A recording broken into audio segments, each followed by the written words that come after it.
She laughed in court. Not a nervous laugh, not the kind you choke on when the truth stings.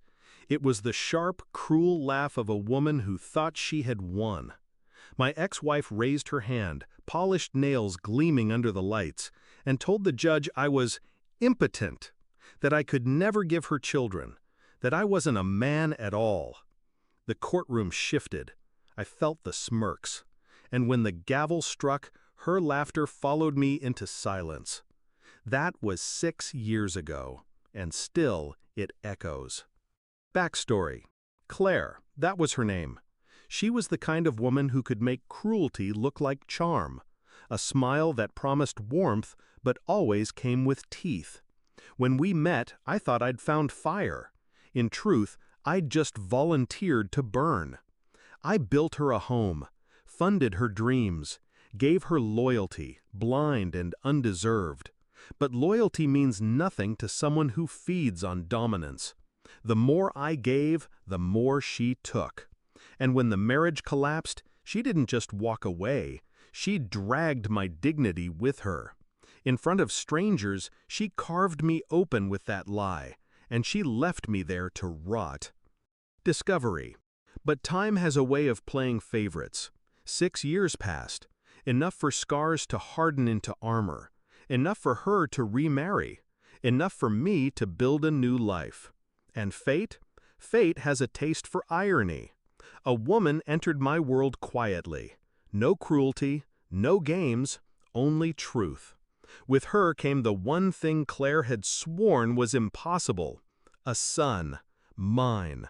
The boy's first cry drowned out her courtroom laughter. His every step silenced her lie. I didn't chase revenge then. I didn't need to. But revenge has patience. It waits. The shift. One afternoon, I took my son to the park. The air smelled of cut grass and ice cream. His laughter echoed as we tossed a ball between us. And then I heard it. Her voice. I turned. Claire, walking with her new husband, his arm draped around her like a trophy he didn't know was rusted. She froze when she saw me. Her smile faltered when she saw him, my son. The contradiction to her public performance. The proof that her victory had always been a lie. Her face twisted. Confusion, denial, then fury. She grabbed her phone, and in broad daylight, in front of families and children, she dialed 911. Execution. Her voice rose, sharp, performative. "Yes, officer, I'm reporting a kidnapping. My ex-husband has stolen a child." People stared. My son squeezed my hand, eyes wide. I didn't move, didn't argue. I let her show the world exactly who she was. Minutes later, a squad car pulled up. A policewoman stepped out, boots crunching on gravel. Her eyes swept the scene. Claire pointing wildly at me, the boy pressed to my side, her husband shifting uncomfortably. She asked for my ID. I handed it over without hesitation. She looked down at it, then up at me. And something in her expression shifted. Recognition. Claire saw it too. Her confidence cracked. Because the officer wasn't a stranger. She was a ghost from the past. Someone Claire had mocked just as viciously years ago, back when cruelty was her sport and humiliation her currency. The climax. The officer's voice cut clean through the chaos. "Ma'am, this is his son." Claire blinked, shook her head.